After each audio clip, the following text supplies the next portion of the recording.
तो हेलो दोस्तों, मैं हूं आदित्य। आप देख रहे हैं आदित्य की हॉरर स्टोरी। तो चलिए इस वीडियो की शुरुआत करते हैं बिना किसी देरी के। तो ये कहानी है कोटा के एक हॉस्टल जो बहुत ही हॉन्टेड था। जो कोई भी उस रूम में रुकता, अभी तक उस रूम में कोई जिंदा नहीं बच पाया। तो राहुल के कुछ साथ कुछ ऐसा ही हुआ था। जब राहुल अपनी जेई की प्रिपरेशन करने के लिए कोटा आया, वो बेसिकली 12th के बाद, स्कूल के बाद डायरेक्ट अपनी प्रिपरेशन करने आया था जेई की। तो उसके एडमिशन कराने उसके मम्मी पापा, उसका बड़ा भाई और राहुल खुद आया था। तो यहाँ पे उसने एडमिशन वगैरह लिया और कोचिंग से करीब 500 से 600 मीटर दूर उसका हॉस्टल था। तो उधर उधर रूम बहुत पसंद आया उनको। बेसिकली पूरा हॉस्टल कंप्लीटली भरा था, बस एक रूम को छोड़ के। उस रूम में उसके साथ कुछ बहुत खतरनाक क्रिपी सा ऐसी ऐसी चीज़ होती हैं जो क्या ही बताऊं। चलिए करते हैं इस वीडियो। तो राहुल अपना एडमिशन लेके, उसके घर वाले बेसिकली 1-2 दिन तो वहीं पे रुकते हैं उसके रूम में, तो कोई प्रॉब्लम नहीं आती। बढ़िया रुकते हैं, कोटा वगैरह घूमते हैं थोड़ा सा। और अपना वो राहुल अपनी सोच रहा होता कैसे, वो एक्साइटेड था कोटा में फर्स्ट डे कोचिंग जाने के लिए। अलग ही फीलिंग आती है भाई। मैं भी कोटा में ही हूँ, अभी कोटा में प्रिपरेशन करना हूँ जेई की, बट मैं उस हॉस्टल में नहीं हूँ, दूसरे में हूँ। ठीक है, तो वो अपने तैयारी कर रहा था ऐसे। उसकी ना 2 दिन बाद क्लास थी और उसके मम्मी पापा 2 दिन रुके उधर और तीसरे दिन जा रहे थे सुबह। और उसकी क्लास थी दिन में, बेसिकली हाँ दिन में 2 बजे से। तो वो अपनी क्लास में जा रहा था, उसके मम्मी पापा चले गए सुबह ही, 8 बजे की ट्रेन थी। वो मम्मी पापा बड़ा भाई चले गए, वो अकेला था वो अपने रूम में। तो बेसिकली सब कुछ ठीक चल रहा था, बढ़िया टाइम से आता, खाना वगैरह खा के बढ़िया अपना पढ़ने बैठ जाता। फिर उसके जब 3 से 4 दिन हो गए उसको उस रूम में रुके, फिर उसके साथ कुछ अलग अलग चीज़ें होने लगी। जैसे कि वो 8 बजे तो कोचिंग से आता अपनी, बढ़िया 9 बजे खाना वगैरह खा के, फिर 4 से 5 दिन बाद उसे कुछ ऐसा लगा कि उस रूम में उसके अलावा कोई और भी है, बट वो उस रूम में वो अकेला रहता था। जैसे ही कोई उसे महसूस, मतलब वो थक जाता था तो वैसे आके थोड़ा आराम करता था, बट उसे ऐसा लगता था कि वो उस बेड पे लेटा है, उस बेड पे उसके अलावा कोई और भी लेटा है, बट उसे महसूस हो रहा है, बट दिख नहीं रहा कोई भी। वो पढ़ने बैठता है तो ऐसा लगता है कोई ऐसे ऐसे कर रहे थे, कोई मेरे गूंज दो मान ऐसे ऐसे कर रहा है, बट उसे कुछ फील हो रहा था बस। मतलब एग्जैक्टली नहीं दिख रहा था, बस फील हो रहा था। वो थोड़ा डर रहा था। फिर अलग अलग उसमें चेंजेस आने लगे। जैसे कोई रात में जगता, कोचिंग नहीं जाता, रात में जगता, दिन में सोता, बिल्कुल कोचिंग वगैरह नहीं जाता।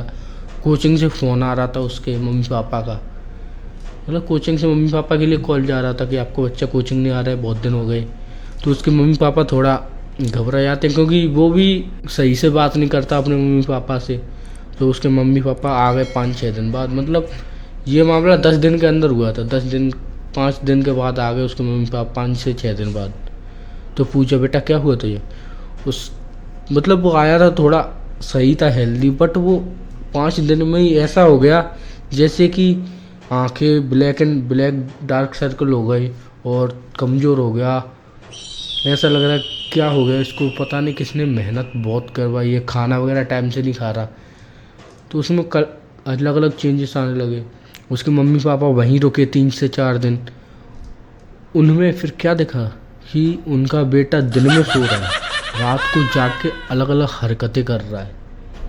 जैसे कोई अकेला रूम से बाहर निकल जा रहा था लिटरली 2 बजे। और बेसिकली वैसे टेरेस का गेट बंद, लॉक लगा के रखते हैं। उधर बैठा रहता है जीना पे, ऊपर देखता, इधर देखता, उधर देखता। उसके मम्मी बेसिकली एक बार उठ गया, उसकी मम्मी ने उसको डांटते हुए कहा राहुल कहाँ जा रहा है। उसकी मम्मी की तरफ वो पलट के देखा ऐसे, तो उसकी मम्मी की हालत ख़राब हो गई, क्योंकि उसकी आंखें वाइट हो गई हैं, पूरी वाइट हो गई हैं। वो बस उनका बेटा, इतनी तबीयत ख़राब हो गई, इतनी हो गई कि बता नहीं सकते। तो बहुत ख़राब हो गई उसकी। और लिटरली उसके बेड के नीचे से बदबू आ रही थी। उन्होंने बेड के नीचे देखा तो क्या देखा कि उधर ना जैसे जानवरों की हड्डी डली हैं, हड्डियाँ जी, हड्डियाँ। तो ना फिर उनको बहुत टेंशन होने लगी। फिर लिटरली जैसे ही वो पलंग के नीचे देखते हैं उनका बेटा गायब हो जाता है उधर से। वो पूरे हॉस्टल में देखते हैं बट उन्हें नहीं मिलता। वो कहाँ था? छत के ऊपर, बिल्कुल छत के ऊपर। लॉक लगा था, छत के ऊपर कैसे चला गया वो डर रहे थे कि उनका बेटा कुछ गलत काम ना कर ले।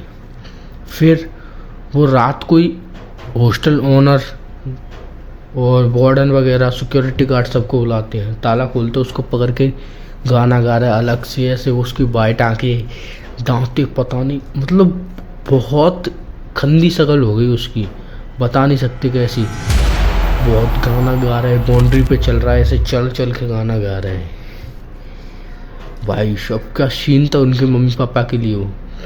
फिर वो नीचे लेके आया, मतलब वार्डन चला गया, बोल रहा मर जाएगा वे, क्या कर रहा है उधर। वार्डन वहीं पे तब मतलब पकड़ के उधर इधर खींच लिया, बस कूदने से बच गया वो। फिर खींच लिया, वार्डन को बुलाया, ओनर को बुलाया। फिर ओनर ने कहा, ये उनके घर वालों ने कहा मुझे सच सच बताओ ये क्या हुआ है। बेसिकली ओनर ने ना, ऐसे उसके पास बहुत केसेस आ चुके हैं तो वो पंडित जी को भी लेके आए थे साथ में।